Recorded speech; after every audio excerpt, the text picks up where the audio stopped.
Maintenant, un outil qui est assez peu utilisé en général et qu'on trouve de temps en temps dans les brocantes, c'est le vastringue, qui servait par exemple autrefois pour les fabricants de meubles, ceux qui faisaient des meubles, des rayons de charrettes, etc. Et qui est très commode en fait pour le bateau jouet. Donc il y a des modèles en bois, là j'en ai quelques-uns. Alors ils ne sont pas tous réglés de la même façon. Alors, voici un autre. Un troisième. Alors ces trois premiers vastringues, le fer qui est en forme de U, en fait, se règle la profondeur en tapant ici. Il est simplement coincé dans le bois. Donc c'est vraiment les modèles les plus simples. Il y a des modèles un peu plus perfectionnés où on peut régler la lame en poussant, en tournant ces vis. Et certains, comme celui-ci, ont également une protection, évidemment. Quand le vastringue est complètement en bois, naturellement, à force de frotter, cette partie-là s'use. Donc il y a une protection, souvent en laiton. Voilà un autre modèle en bois précieux. Je ne sais pas ce que c'est, mais c'est vraiment un bel outil qui marche bien. Voilà un autre modèle beaucoup plus rustique, mais qui, bon, celui-ci est peut-être mal réglé. Il existe également des modèles métalliques. D'abord deux anciens que je trouvais également dans une brocante. Le premier, donc, qui a le fer plat.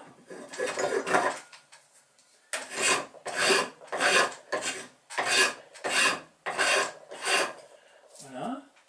Ou le second, que j'utilise pratiquement jamais, mais qui sert, virait par exemple, pour faire des manches d'outils.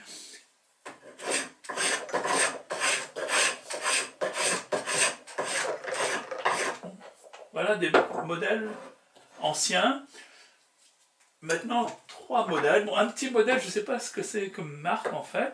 Il est petit, il était plat à l'origine, et en fait, je l'ai un peu limé pour que le bas soit arrondi, parce que, évidemment, dans un bateau jouet, on a beaucoup de formes arrondies. Il faut que je le réaffûte, mais il est également commode parce qu'il est assez petit et il peut aller dans des endroits difficilement accessibles. Alors autrement, deux modèles. Ça, c'est un modèle qu'on trouve dans certaines surfaces de bricolage. C'est un Darex. Quand il est bien affûté, bien lu. Voilà. Et il existe un deuxième modèle. Voici, alors c'est un modèle bon marché qu'on trouve sur internet, c'est la marque Silverline aussi, et comme la lame de scie, j'ai pris un modèle.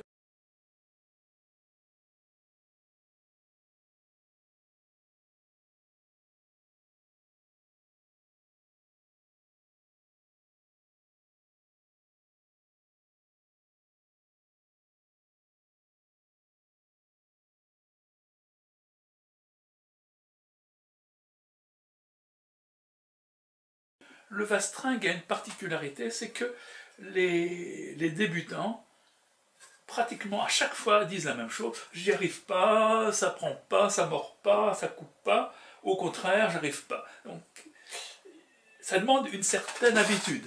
Mais à chaque fois, quand les premiers essais sont passés et qu'on a commencé à trouver comment ça fonctionne, en général, on aime bien. Il y en a même qui s'amusent après à faire des copeaux rien que pour le plaisir. C'est vraiment... Alors, il y a deux conditions pour que le travail soit correct.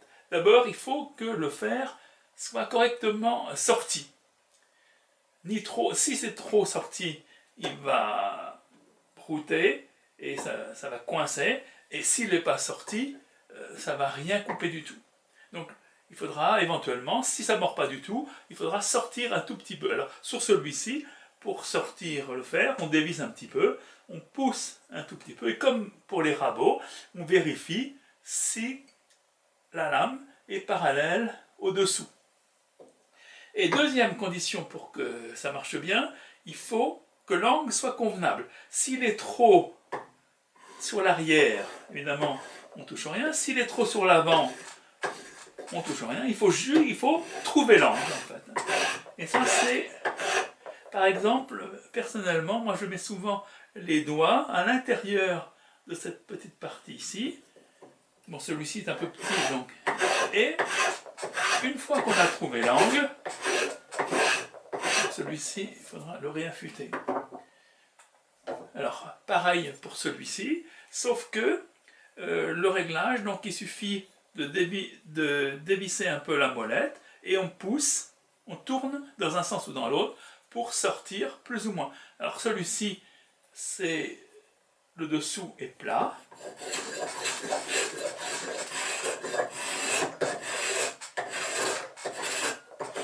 Alors, quand on peut travailler sans fatigue, il vaut mieux être devant et aller en poussant. Alors on peut soit pousser d'ailleurs, soit également tirer. Pour certaines opérations, ça sera beaucoup plus facile de tirer.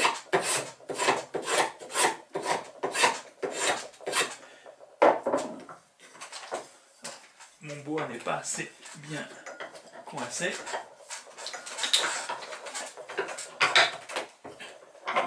Et même chose pour celui-ci. On peut travailler soit en poussant, soit en tirant. Une fois qu'on a trouvé l'angle, c'est vraiment très agréable à utiliser. À quoi va nous servir le bastringue? Il peut servir, par exemple, pour fignoler la forme, ici, de la coque à l'extérieur. Il pourra nous servir pour creuser la conture. Il pourra nous servir pour d'autres opérations, par exemple pour affiner une lame très mince. Je vais montrer ça tout à l'heure. On doit dire aussi que pour les enfants, l'avantage par rapport au rabot, quelquefois ils ont du mal à tenir le rabot. En revanche, ils tiennent le bastringue à deux mains. Quand ils ont trouvé l'angle, je pense que c'est moins fatigant pour eux.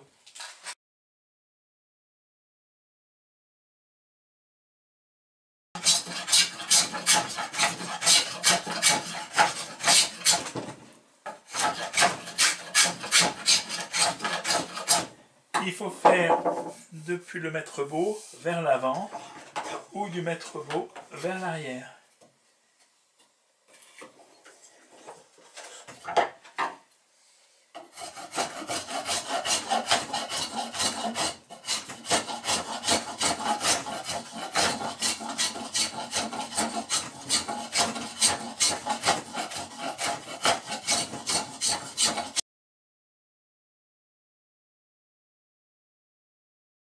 Nous allons donner la forme.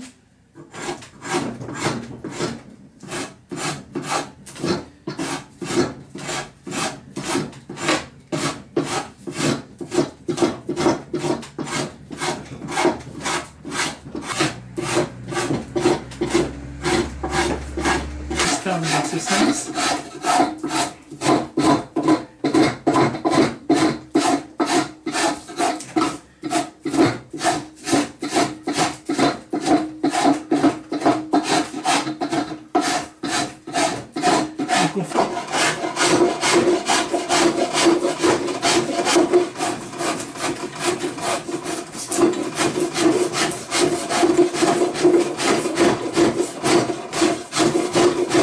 L'avant est à peu près fait.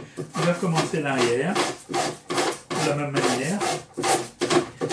On abat l'angle.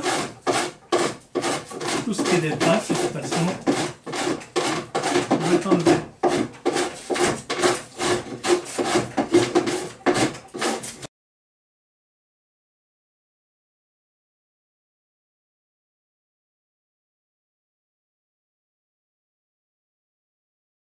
Tracer ici la ligne, donc on va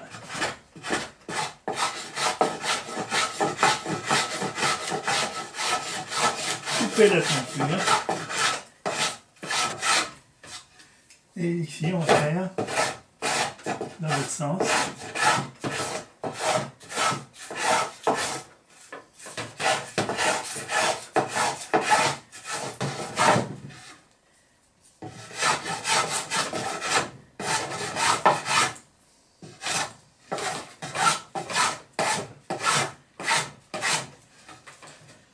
On va jusqu'à obtenir une tonture bien régulière.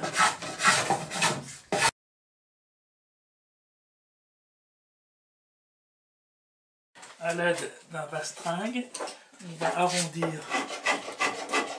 le dessus du tableau.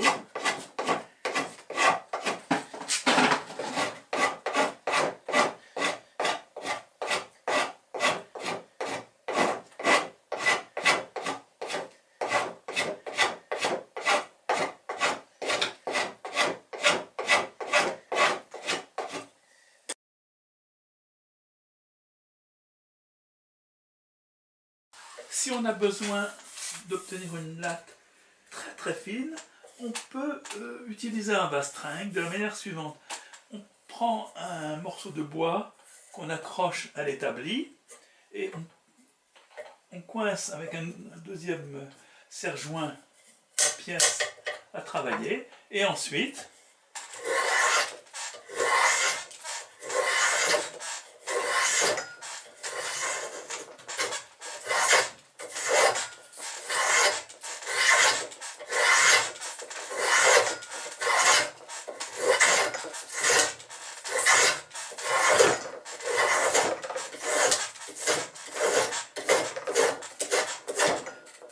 on obtient très facilement des lattes très très fines. Si on tire vers soi et qu'on accroche derrière, on n'a pratiquement aucune chance de casser, donc on arrive à obtenir des lattes très très minces.